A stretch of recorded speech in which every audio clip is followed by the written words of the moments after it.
couple of years ago, I was scrolling through Instagram and I came across a picture that instantly caught my attention. Wow! A school of ghost fish swimming in between red, vibrant plants. Oh, wow. Something in me just couldn't let this go. I had to recreate this in my studio. So to realize this vision, I first need an aquarium. I found one that comes with a cabinet. Annoying as an IKEA furniture to assemble, but once you're all sweaty, frustrated, have cursed in every language you know, yet somehow you still manage to put it together, it's worth it. With its contemporary design, equipped with a little neat basket, hook for your favorite towel, and a convenient mini shelf for late night snacks.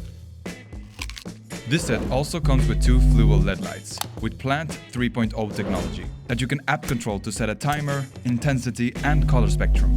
You also get an external filter with multi-stage filtration. So yeah, you know. Hey, come on. See? Anyway, the filter connects from underneath the aquarium, with the hoses nicely tucked into the cabinet. Finally, a heater which I don't need because I heat the room. This is the FLUVAL SIENA 332 liter. The second thing I need is a good substrate for the plants. I'm using FLUVAL Biostratum. It says some stuff in German that I don't understand. Stimulates strong plant growth. Yeah, that's English actually.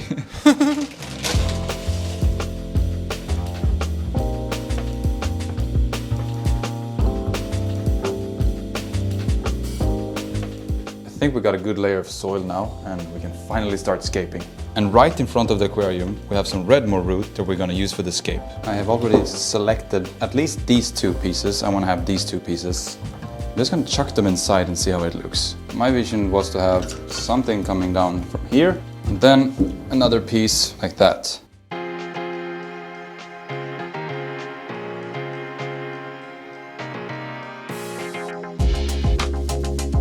I need to tweak it a little bit more, but I think I have a rough idea of what I want. This is the view from the side. Obviously, these man-made cuts are not very pretty. So I have to put like a rock here or something. These have more like a thick vibe to it. This is just too wild. This is too spindly for me. This is the new ADA Sakura stone. No, just kidding. I took this from my garden. Maybe this rock is just made to be here.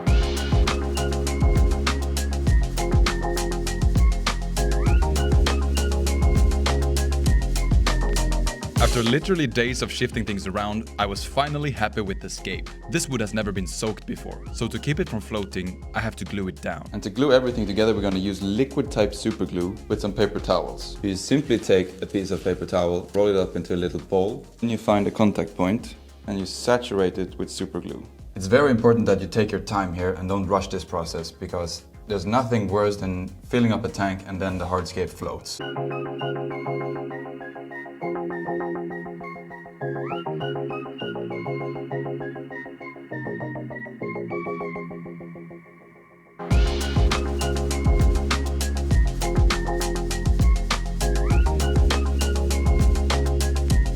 To really highlight the aquascape, I decided to put on a black background. This will also make the red plants stand out even more.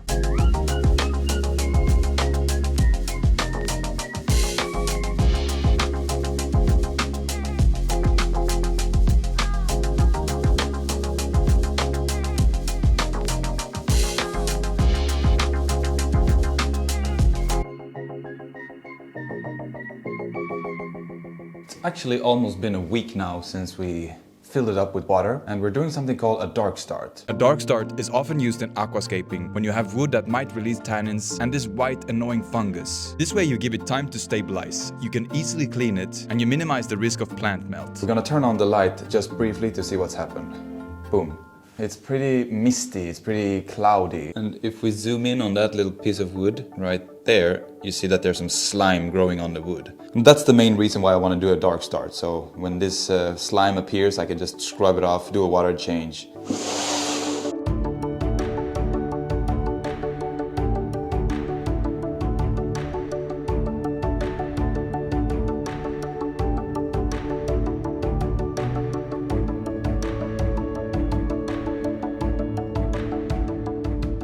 We're now on day 14, we still have a lot of tannins and there's still a lot of fungus on the wood. I repeat this cleaning once a week, and this time I upgraded my game by pumping out the water directly through the window into my garden.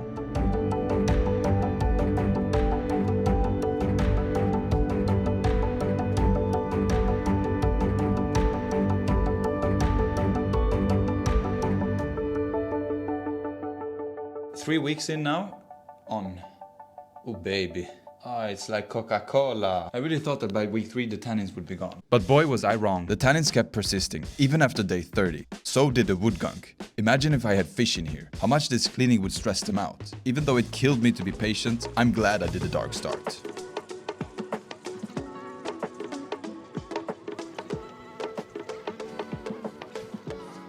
The dark start is officially over. It's been a little bit more than 5 weeks. Today's my birthday and I have a sushi night planned with my girlfriend. But this arrived. There's like a million plants in here that are probably gonna die if I keep them in here over the night. This box came all the way from Dennerle plants in Germany, containing a variety of red plants. Little did I know, I had ordered way too many. I'm actually very excited to open this. There's so many plants in here. This is a nice shrimp cave if you have shrimp. What is this? I thought it was truffles. You know, I'm a chef. When we order truffles, they come like this. This is the red lotus that is gonna go somewhere in the middle. And as soon as you put them under water, they sprout and the leaves come out of them. Ooh, baby. This plant is Limnophila hippiporoides. Who comes up with these names? Right now it's green, but you know, if you give it a good light and the CO2, it gets really red. Here we have Rotala rundifolia, H. raw, so the HRA. Alternantera reiniki red ruby. We have even more plants. Oh, baby, this is crazy. Ludwigia repens rubin, also becomes a rubin color. The Alternantera reiniki mini, so this is going to be placed in the foreground. We got Alternantera reiniki red, and then we have the Ludwigia plustris super red. And the plan is to make a real nice jungle in the back of only red plants. This is making me a little bit nervous, to be honest, because there's a whole lot of plants in here that needs to be planted. And yeah, sushi night has to wait until I'm done with this. I'm just gonna sit here, make myself comfortable, and start prepping the plants. In the kitchen, we call this the mise en place. Simply just take it out, remove the label, remove all this. This is called rock wool. What really helps is to have a little fork, and then you can just scrape off the rock wool like this. Here we have a prepped plant.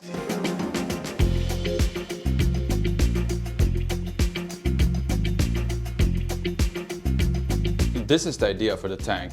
As you can see, we have the Rotala H. raw in the front as a carpet. And then we have all the different stem plants. I don't remember all of their names. And then we have the lotus here. The lotus I just want to be in the middle here randomly, climbing up towards the surface. These plants are the background plants. This is the foreground, mid-ground, and also kind of mid-ground. Yeah, I'm just gonna get going and then we'll see what happens.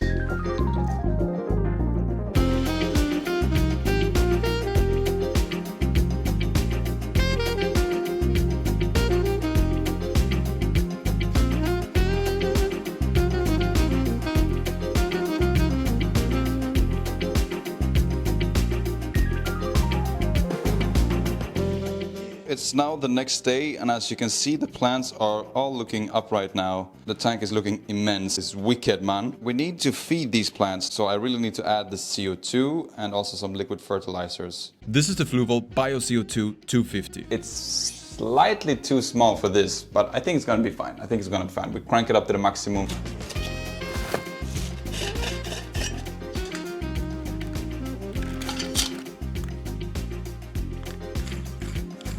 I then mixed the activator with the booster, sugar, water, attached the diffuser and added to the tank. 24 hours later, we have CO2. We have a nice CO2-ness going on here. Now, how do we know if we got the right amount of CO2? Well, we can use a drop checker with 15 drops of a magical solution that turns green when you have that good CO2. Yellow, too much. Green, perfect. Blue, not enough. 1, 2, 3. 4, 5, 6, 7, 8, 9, 10, 11, 12, that's 14.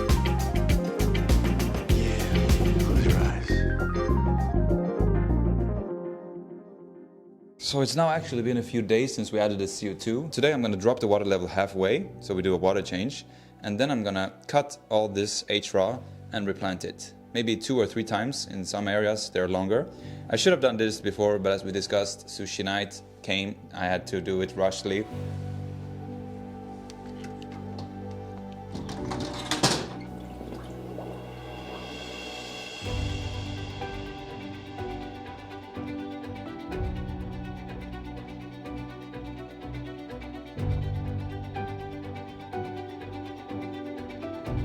Now let's sit back, relax, and let nature do its thing.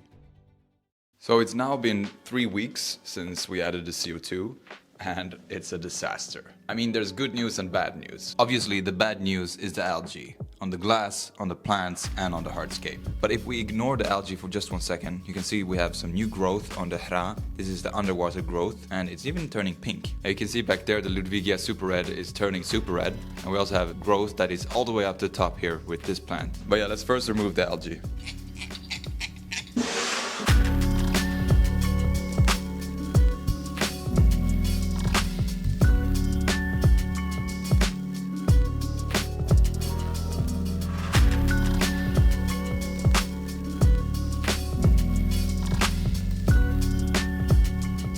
With the tank so fresh and so clean, it's time for a trim and replant.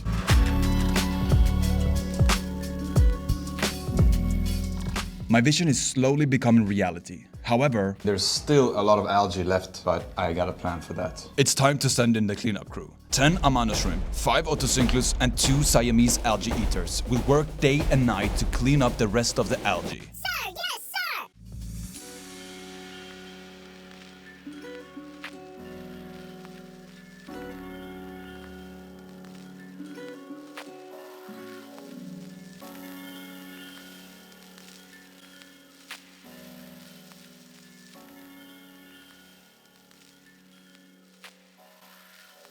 So it's been a few weeks now, and the plants are going crazy. What really makes me glad is the lotus has finally reached the top. But this plant is taking over, so we need to do something about that. I think I just have to be brutal and rip them out by the stem. By the root.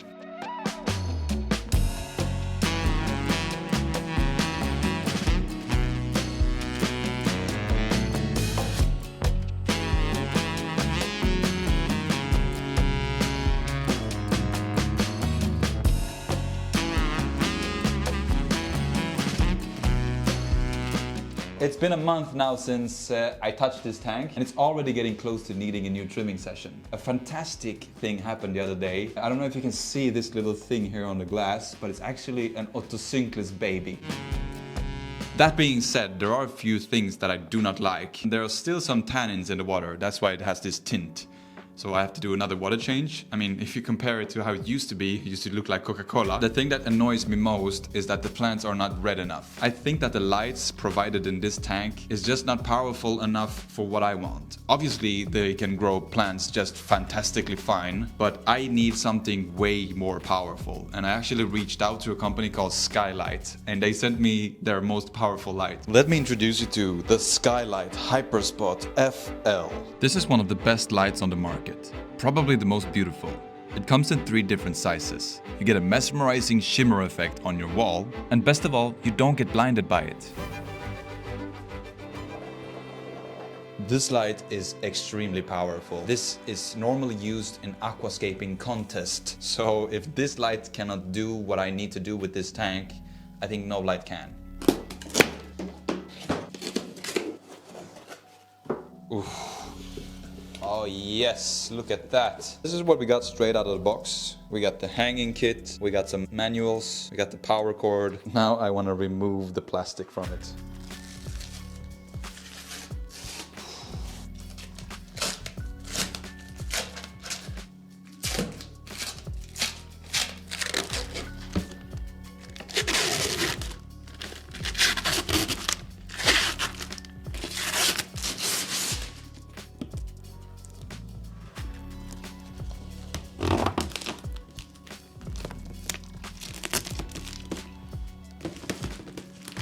That's a beautiful light.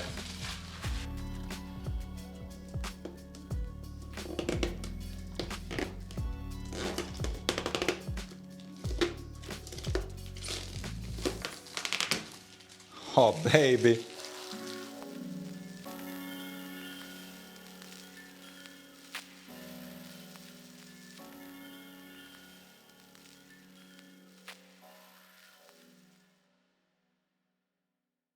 So in the hanging kit we get 2 of these, and there's a screw here, there's a screw here, and the thing is that it should be attached here and here. So first we need to remove the screws. Then they go inside like this.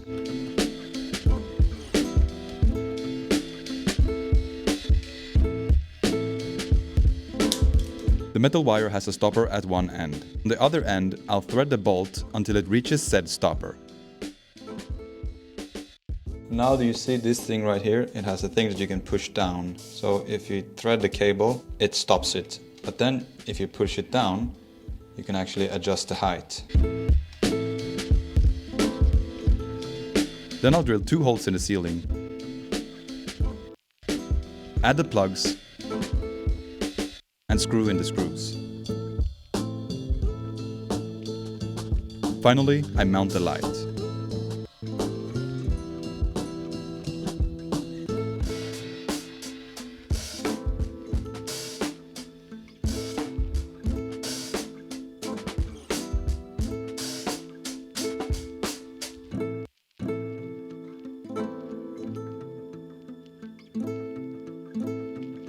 Alright, so this is before Skylight and this is after.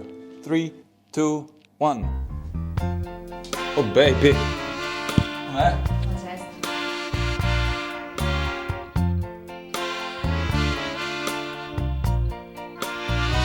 The next day I went to the fish store and I got the ghost fish.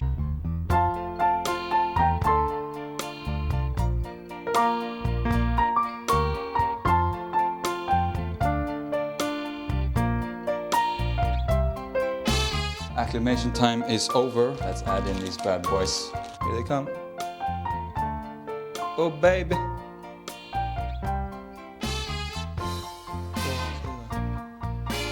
There's 10 of them. They're all in.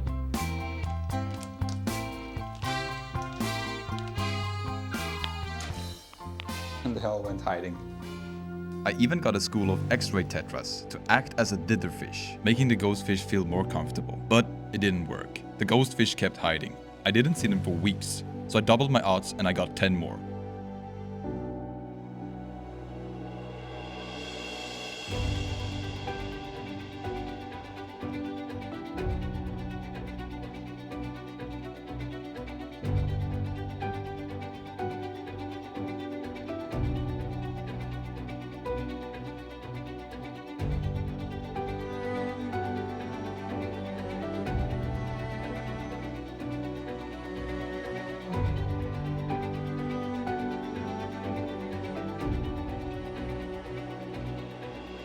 And after 8 months of patience, I was finally rewarded with this.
I can't tell you how happy I am to watch something I had waited for so long materialize.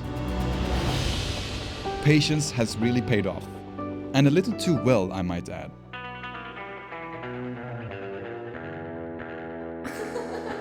The tank was now completely overgrown, so I had to get brutal again and rip most of the plants out and replant them more strategically.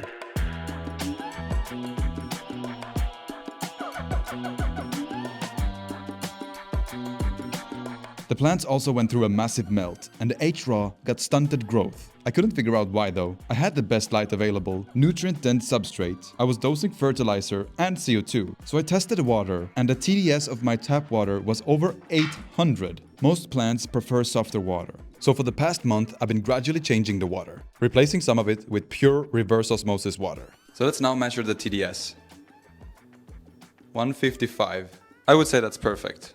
And I can see a huge difference now. Some of the plants didn't make it at all. The alternantheras are still struggling, while repens rubin and hippoporoides are thriving. This has been a long but so educational 9 months for me, and I truly hope you've enjoyed it as much as I have. I leave you now with some final shots. Peace.